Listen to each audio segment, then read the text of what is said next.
Welcome in, everyone. We're going to give it just a few more seconds, let people trickle in, and we are going to go ahead and get started.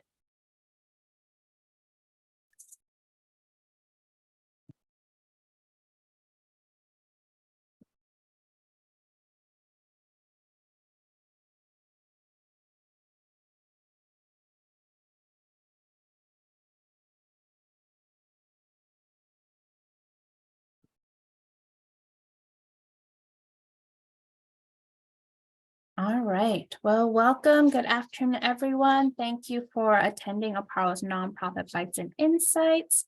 These are our free webinar series where we're inviting subject matter experts to come share their knowledge and expertise with nonprofit professionals. This is our third out of a four-part series on nonprofit project management with Pete Oliver. If you weren't able to attend the previous ones, just know that they are on our website. You feel free to go back anytime to review them. Today, we are going to go a deep dive into some advanced project management concepts. And then next week, we're going to be talking about some project management tools. A lot of you did ask some questions through registration around project management tools. So if that was you, please make sure you're attending the next session. A few housekeeping details before I turn it over to Pete. This webinar is being recorded. It will be posted on our webpage as well. All of you who are attending will receive a follow-up email from me that not only includes the link to the recording, but also the slide decks and also the amazing resources that Pete has put together for you. Q&A is available for you to use to drop in your questions. Chat box is also available to use as well. And closed captioning is available if you'd like to use that. Really quickly, for those of you who are new to Aparo, Aparo is a nonprofit based in Charlotte, North Carolina. And what we do is we connect nonprofits with skilled volunteers and corporations to help with any technology or business process needs or challenges. Our services are broken down into three categories: advice, education, and solutions. I'm going to go into this a little bit deeper at the end of the presentation, but just so you have an idea, advice is essentially our consulting and coaching services. You get matched one-on-one with a tech therapist to go over your challenges, your needs. Under education, if you're looking for a team training for your staff, we help create a customized curriculum for that, as well as these free Nonprofit Bites and Insights webinars. And then finally, we also offer solutions. This is where we connect you with a volunteer team to help you find a tailored solution to your nonprofit need. An example is a software selection. So if you're looking for a project management tool, for example, this might be a really good project for you. And then for those of you who are in the Triangle area of North Carolina, a grant program is open for you to register for. This is a program where one nonprofit will receive $10,000 and consulting services to make their technology dream come true. So if that's of interest to you, and again, if you're in the Triangle area of North Carolina, I would highly recommend that you take a look at that. Finally, these are the different ways to connect with Aparo. If or when you are interested in connecting with us for one of our services, you can just go online and fill out a request form. You can also subscribe to our email list to get updated on our programmings. You can also email me, and I'd be happy to direct you to the right place. And then finally, if you like what we do, please consider writing a short Google review for us. And with that, I'm going to stop sharing and turn it over to Pete. Well, thank you, Yenting. Let me share my screen. And go into screen share mode.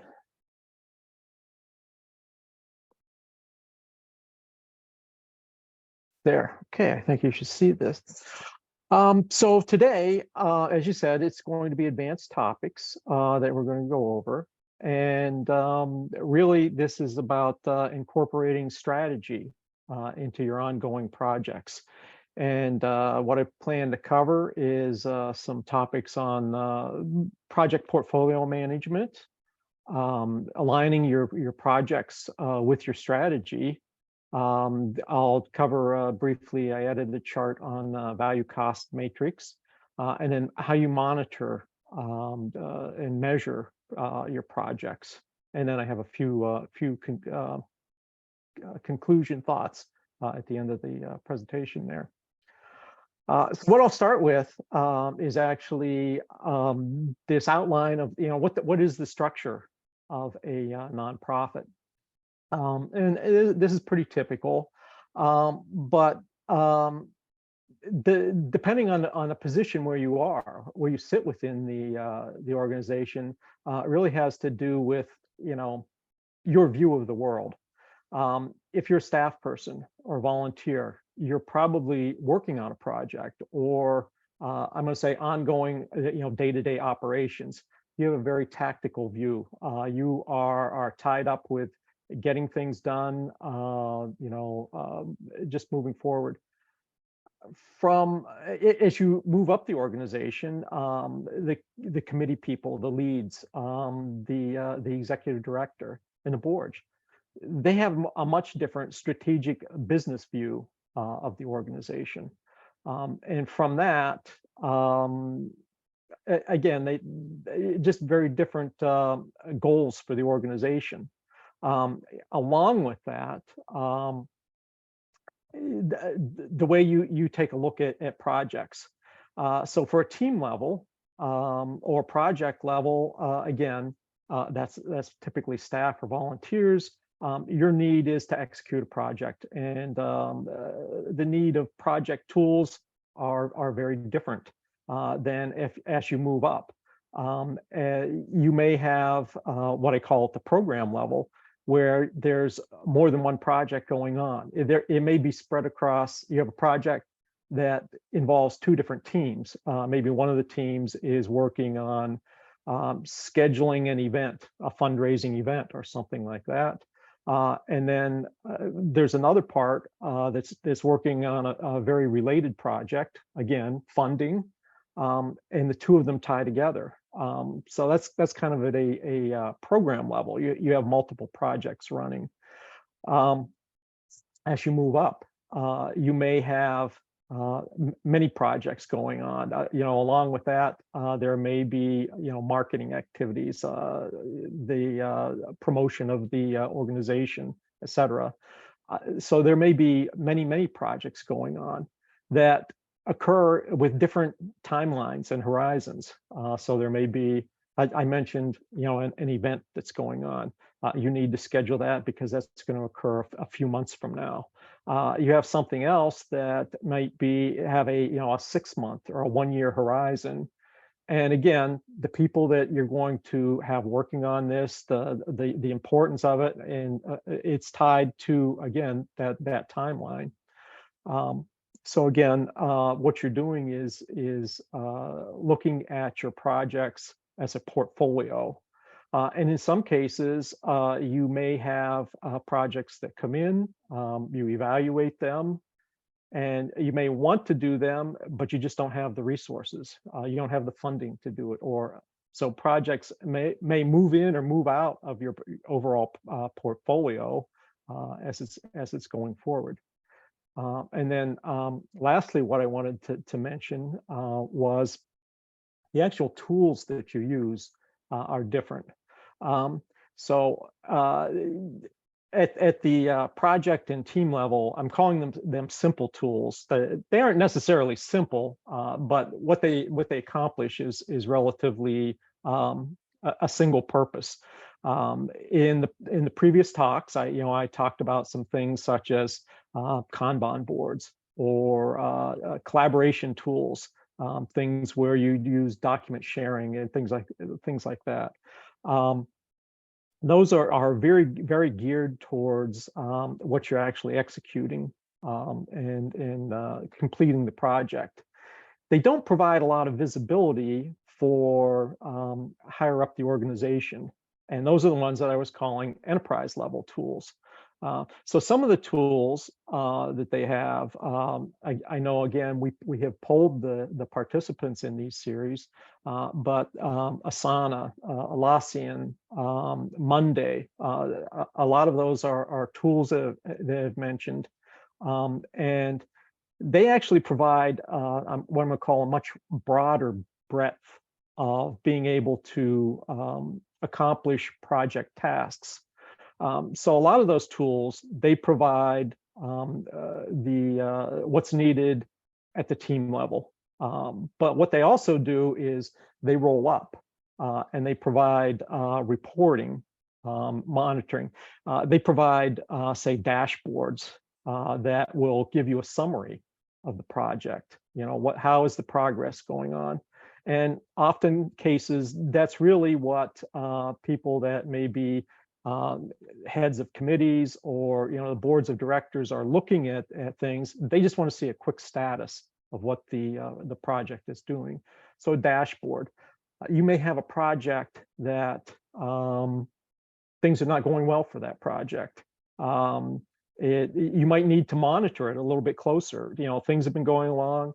They haven't been able to. So what you want to do is maybe start watching that a little bit closer. There's also, again, within these tools, there are features where you can turn on alerts. You can turn on, notifications. And then in addition to that, you can also apply filtering. Again, I'm going to point back to what I had done, what I had mentioned last week about email, and people suffer email overload. In some cases, you can wind up receiving too much information coming up, and you really only need to see the high level items that are coming up.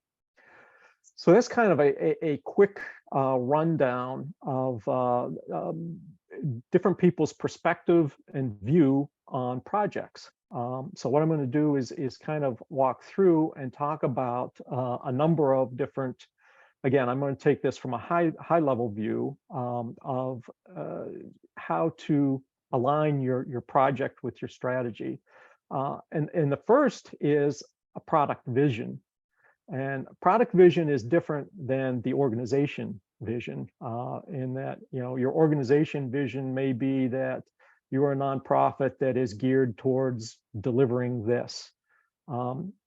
Underneath that, and that typically is well advertised, that's your purpose for being. But as you step down a little bit and you're saying, okay, my organization needs to accomplish a couple of projects. And the project, this may be something that is just internal. So you're sharing it with your, with your leadership. You're sharing it with the teams that are going to execute it. And what you're going to do is very succinctly, very simply come up with a statement. This is the purpose. This is the value that this particular project is going to bring to the organization. And so the first is, like I say, you want to make it, very, very catchy, very easy to understand. You also want to communicate that so that you want to be able to communicate it down to the team that's going to be executing it, so that they know, okay, this is the reason, this is the value. Once we complete this project, this is the value that it's going to bring to the organization.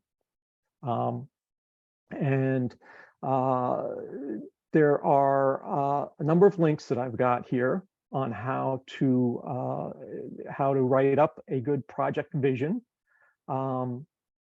And again, this is for really, trying to determine and being able to communicate what that project vision is going to do.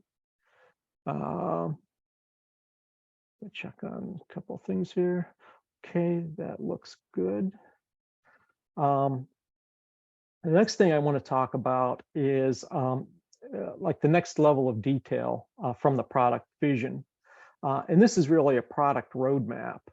And a product roadmap is a kind of a direction on how you're going to accomplish a particular project. One of the things I want to make sure is that this is not a commitment. The analysis was made that this is sort of like a weather report. This is what you're intending to do, and you don't know what's going to come up. In the case of a product roadmap, a lot of times there's more unknowns than knowns that you're facing.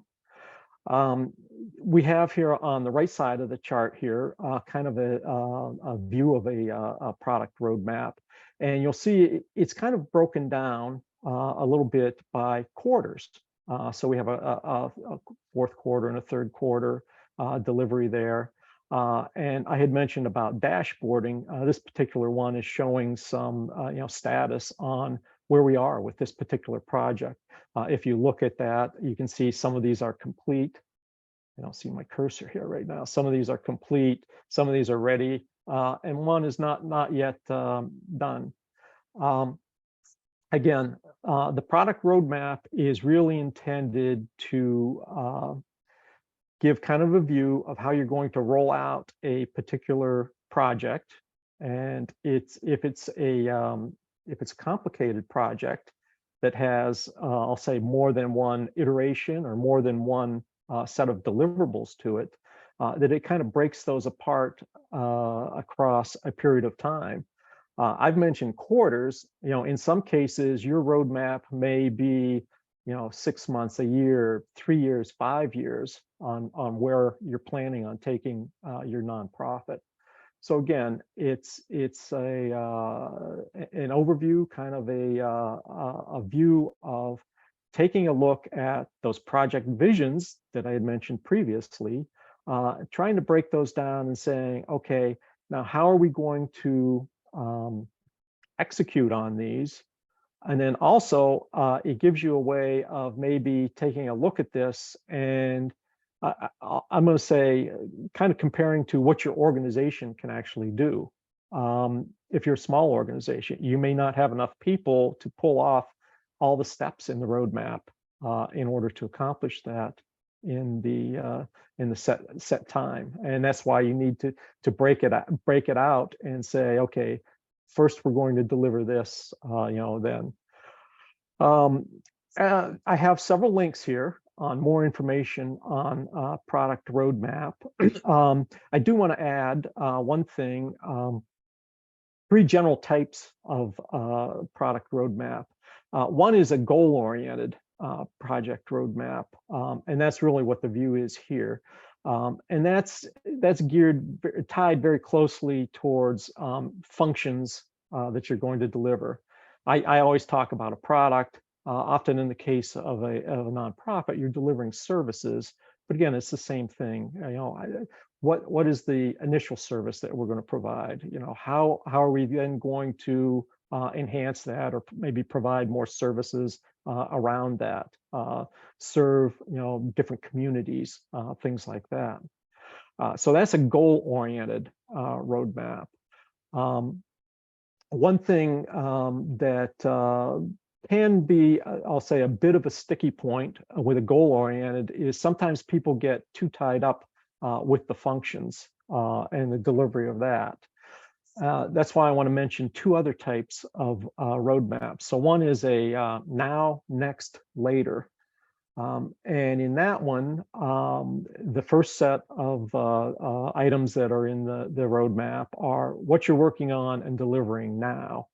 And then the next, obviously, is what you're going to deliver next, but you don't tie a specific date to that. I mean, that it's a sequence that will occur. First you have to provide maybe basic functions from that, and then the last is the later. And in the case of later, you may never get around to that. It may be decided that that just won't bring value. And again, the advantage of using the now, next, later type of roadmap is really that it gets back to that, what I was saying. A roadmap isn't a commitment. it's more of a weather forecast. It's what you're trying to do. Things things come up, things can change within your portfolio that you don't have control of, and that's that's the intention of that. The last one that I want to mention is the story map. And the story map is tied very much towards the use of the end user stories. And again, this is very good for quantifying the value. This is the value that we're going to bring to our end users. And in the very first presentation that we had, we talked about user stories. And again, that's the value of that. And again, the story map is intended to kind of get away from the pitfall of the goal-oriented, where you get too tied up with the functions. Let me move on.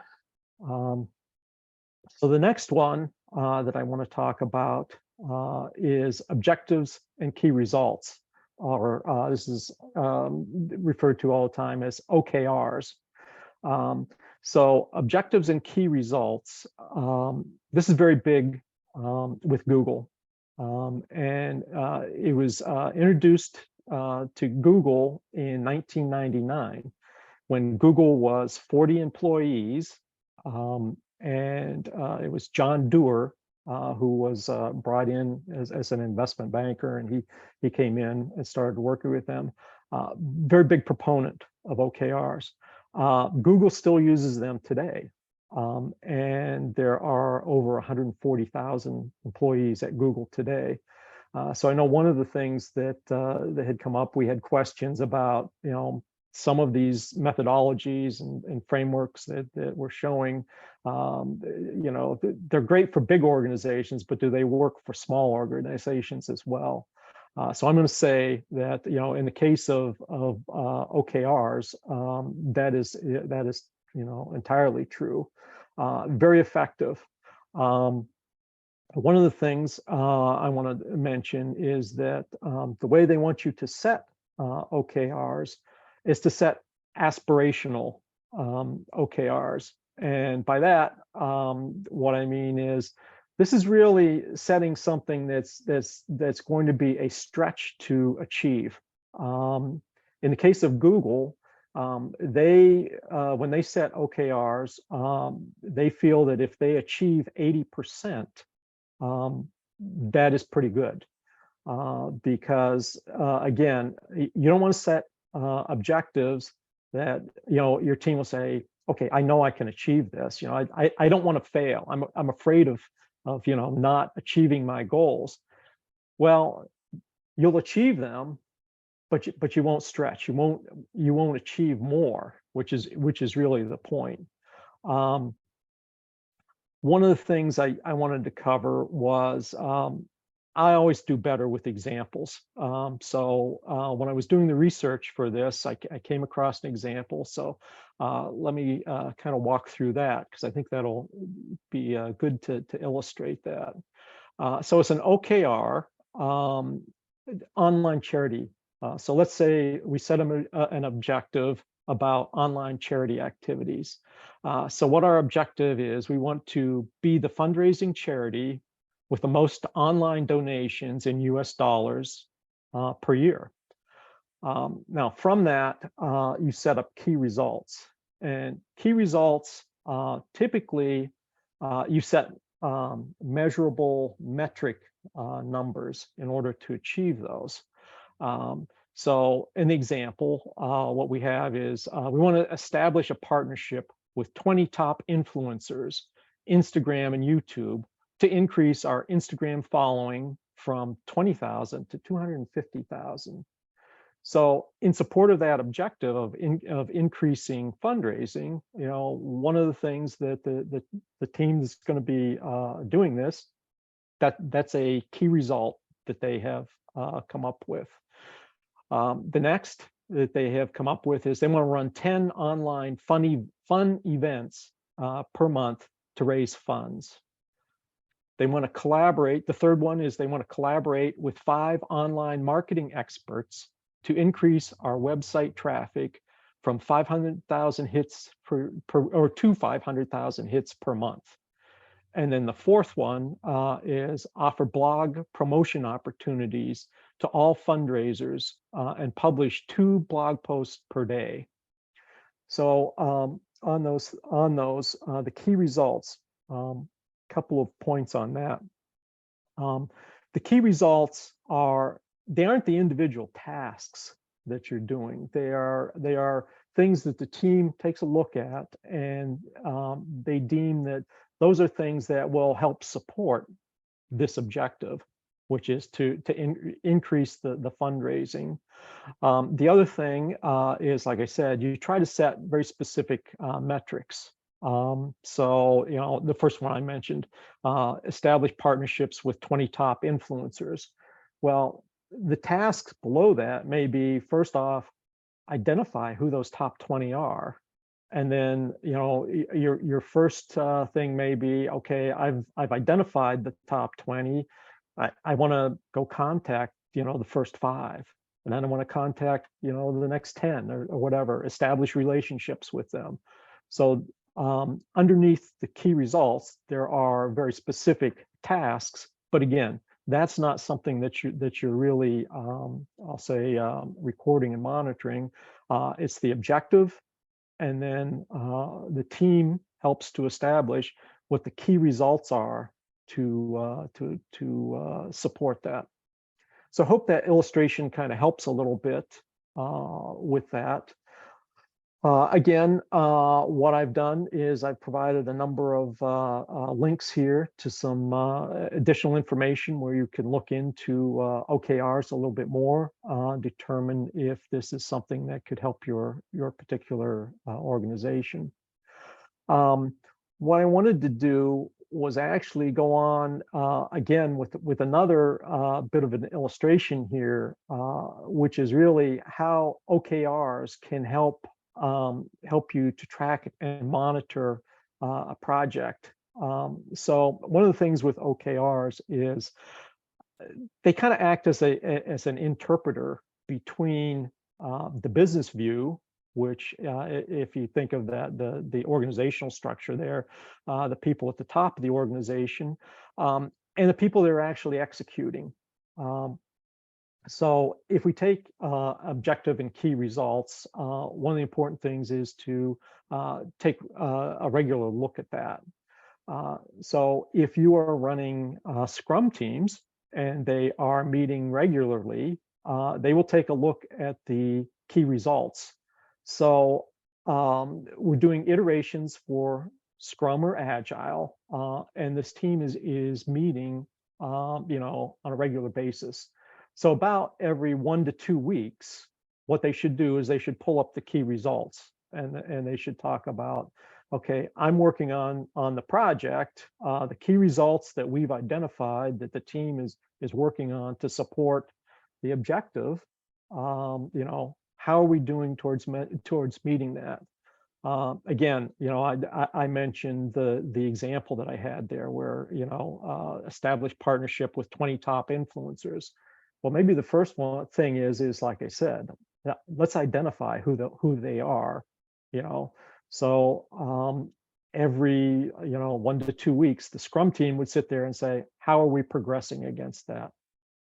It doesn't take a lot of time. It's probably, you know, to run through that list of 4 key results that I mentioned, it probably takes less than 5 minutes. You know, yeah, we're meeting it. We're on track. We're, you know, done, not done. We reached a certain percentage of it. Let me then move on to a little bit later. So on a monthly basis, the Scrum team actually meets. They have a retrospective. Again, a retrospective I had mentioned in the first one, but that's where you're looking on how you're doing and how the project is being delivered. Again, at that point in time, we might want to take a look at, okay, how are we doing for the key results? Again, not a lot of time, 10 minutes probably to run through those. If the key result is met, that can be fed back up and say, okay, we've achieved this key result, or we are a certain, there were 20, okay, we've got 5 of them done, or we've got 10 of them done, whatever. And then lastly, your key results, you should actually be looking at these on a quarterly basis. So the use of OKRs is really good for a short term, like I say, about a 3-month or quarter view of project progress. So at that point in time, you might want to look at the organization. And when I say the organization, probably the leadership of the organization might want to pull out the objectives and key results and do a little bit more in depth, 15 to 30 minutes, and run through and say, okay, at the beginning of 2023, we sat down and we determined, 3 objectives that we wanted to meet. And under each one of those objectives, there are a certain number of key results. Well, what is the scorecard? How are we doing for this? There's a number of, I'll say, templates that can be used that provide kind of like a dashboard view. I've seen Excel versions. I've seen Google uses Google Docs. You can go out and get an example from them of it's kind of like a scorecard of the of measuring the key results. So from a quarterly view, you should take a look at this, and then again set a yearly review of what objectives you want to set for the year going forward. So that's kind of a quick rundown of how to use objectives and key results in monitoring and keeping track of the progress of your various projects that are going on. I'll shift gears a little bit now and move on. One of the questions that we had that came in last week was very good. This chart, I think, covers that well, which is really the value cost matrix. And what you want to do is looking at the projects that you have going on. Again, I had mentioned a portfolio. So what you're doing is you're managing a number of projects. And each project may have a different timeline as well. So what you want to do is determine, what projects are going to bring the best, again, it's the best value to the organization. So if it is low cost and high value, that's what we're calling high value. So that is a project that it makes total sense to do that and get it done as quickly as possible. It's going to bring value to the organization, and it's not going to impact people's time if it's a dollar cost or whatever. The next part of that is if it's high value, but also high cost. You need to do a little bit more planning on that. So you might want to take a look at that and say, okay, we want to sit down. We want to analyze this as a project. Is this something that we want to do? Again, take a look at the value that is bringing to the organization. Is this something that I want to get done in the next 3 months, in the next 6 months? This is very complex. I need to get it done for the organization. But it's going to take a while. I have to have 2 or 3 teams, work on different parts of this, and it's going to take a year to implement this. But again, plan it out well, break it down into a number of steps, but again, that is one that it would make total sense to bring that forward, and as a project worth pursuing. Now let's go to the lower part of the matrix here. So if it's a little less valuable, if you can't put an immediate value that it would bring to the organization, you might want to say, well, this is nice to do, but you know what? It's really going to be it's expensive. Maybe it's acquiring a piece of software, and you look at it and this is just really expensive. Let's keep this in a list. Maybe we'll look at this at some point in time, but for right now, it doesn't bring value to the organization, so we're going to keep that in our backlog. And then the last one is if it's high value or if it's a high cost and less value, you actually might want to reconsider or delete the project. It's just not worth it. There's too much, it costs too much. Or when I say cost, I mean it could actually be the people. You don't have enough people to do this, or you don't have people with the right skill to do it. Or it may be on the other side, which is this would be really great, but the value that it brings to the organization doesn't add all that much. So that's a little bit on how to prioritize and how to look at different projects in your portfolio and determine whether you want to bring them forward or not. So with that, it kind of brings me to trying to sum up. And there's a couple of things. One of them is the challenges that you'll face with portfolio. So often there's too many projects in progress, or there's you're uncertain on how many projects are in motion at once. So that's sometimes a challenge. In order to address that, you want to be able to kind of have tools such as a dashboard or something like that to see all of these. Also, your roadmap will help to identify, what it is. Uncertainty about how project supports organizational strategy. So again, that's one of the things that you really need to take a close look at when looking at a whole set of projects that you're trying to evaluate. There's a lack of balance, and when I say lack of balance, it's a balance between risk and the timeline. So there may be a project that is high risk in order for the team to accomplish it, but it might bring high value to the organization.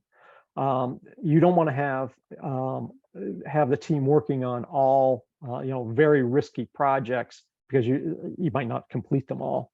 Also, time frame. You want to look at projects, some in the short time frame, as well as some that may take longer time, because you can balance out between that.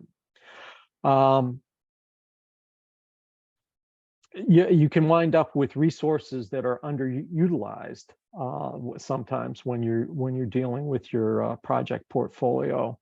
One of the things is lack of understanding in project priorities and interdependencies. So again, trying to balance between what the projects are doing and the people that you need to bring in order to execute those, whatever. So again, this is one of the challenges of when you're managing a portfolio of projects. Let's see. And then again, sometimes you can wind up with pursuing a whole set of projects and not completing any of them. So again, project failure is sometimes a thing. You want to make sure that if you go back to just the previous slide there, where I was talking about the value, the low-hanging fruit, you want to make sure that you accomplish some things that bring immediate value to the organization. But if you have another project that is harder to complete, harder to also have some of those. portfolio management characteristics. So it's a dynamic process. As I had mentioned, starting off, when you look at just project vision, project roadmap, it's not a commitment at that point in time. Things are going to change. You could have a key staff person that leaves your organization, and that person was someone that you needed in order to complete a project. So that may mean that project is either going to take longer to complete, or you might not be able to complete it at all until you replace that particular skill. Project list continually updated and revised. So one of the things that you need to do is, as I was mentioning, on a regular basis, review the projects. Certainly once a quarter, you should be looking at the projects that are in progress, looking at the ones that are on the horizon, the ones that you are thinking, these are the next ones that we want to bring in because we feel that they're going to be adding value for the project. There's a selection process. So I mentioned a backlog. So you may have 20 things that you want to get done. Your staff is stretched very thin. They can only accomplish a certain amount. So some of the things you're going to have to hold off and say, we just can't get to this, although we feel that this would be important to the organization. It's going to be a trade-off project. Which do I want, more? Which will bring more value to the team? Project A or Project B? Or it could be, the people that are needed in order to do Project B aren't available right now because they're working on Project A because it's something that we need right away. Projects can be altered. So a particular project can be accelerated. Something could happen. Funding, you lose funding, and it may be, we were working on these projects, but we need people to now focus on, we need to get increased funding for, in order for us to continue to provide our services. You may get to the point where, you're working on a project and something happens and it's, it just doesn't make sense to continue with this. It's fine to cancel a project. If it's not going to bring value, or maybe if the risk or the cost changes, it alters, you might have to cancel a project, and you can reprioritize it. I had mentioned in the roadmap the now, next, later. You may reprioritize it and wind up putting it into a different category. So that's kind of a quick rundown on some of the tools that, again, I call them tools. A lot of these things it can be just a document. This is my project vision. This is a roadmap for how I'm going to get there. From the roadmap, you can identify a set of objectives and key results. And then the team that's going to be executing the project, they'll come up with, again, the plan and the tasks for meeting those key results. So hopefully that gives you a quick rundown on how to monitor some of these projects and see how the progress is going forward.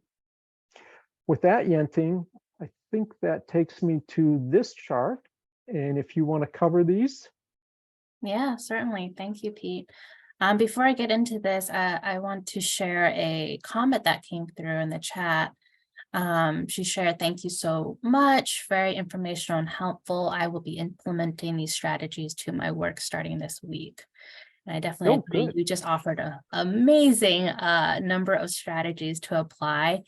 But I also want to mention that, if you need support in implementing these strategies, Aparo has some amazing volunteers that are very skilled in project management that can support you.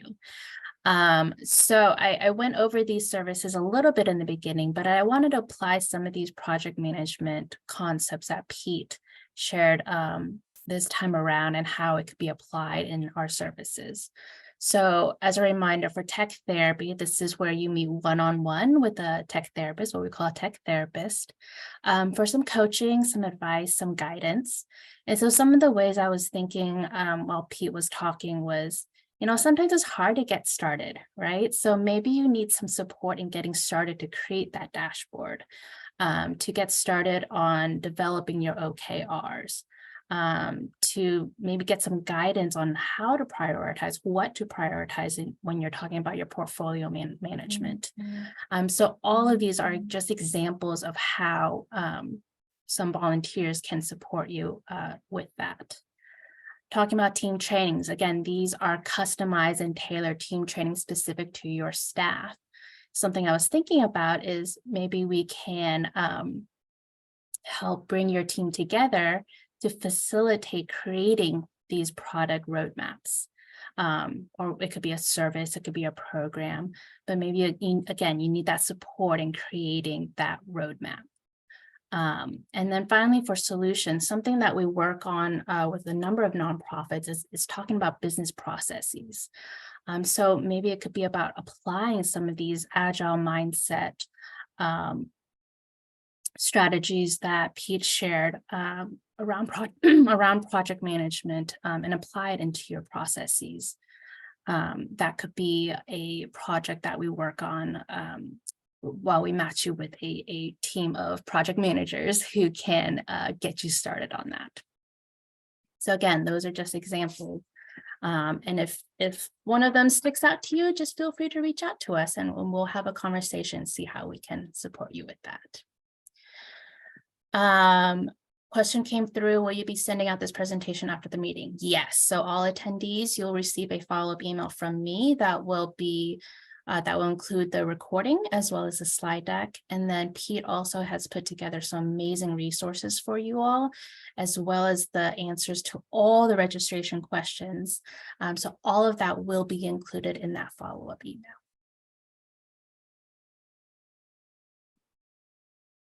Okay.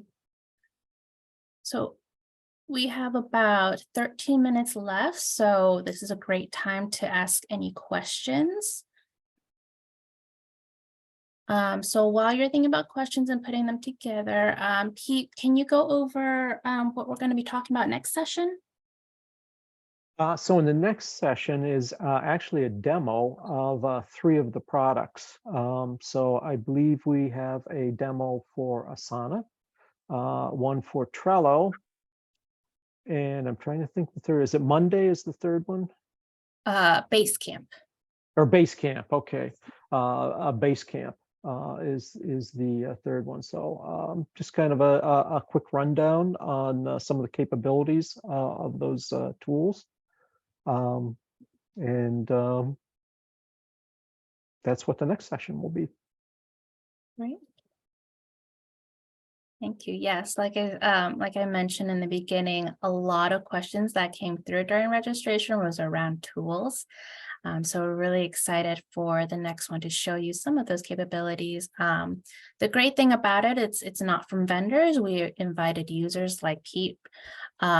So they're agnostic in terms of, these tools. So we'll also have a conversation around other tools and, bring your questions around pros and cons.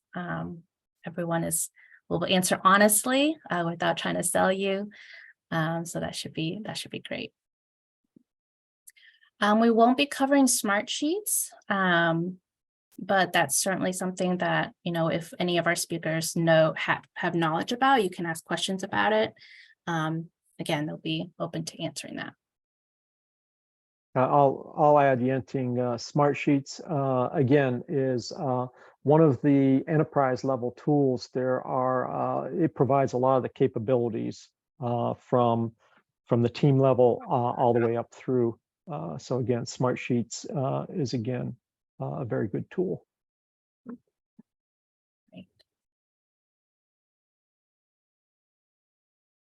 All righty. Well, it looks like we don't have any other questions coming through, so we'll give everyone 10 minutes back of their day.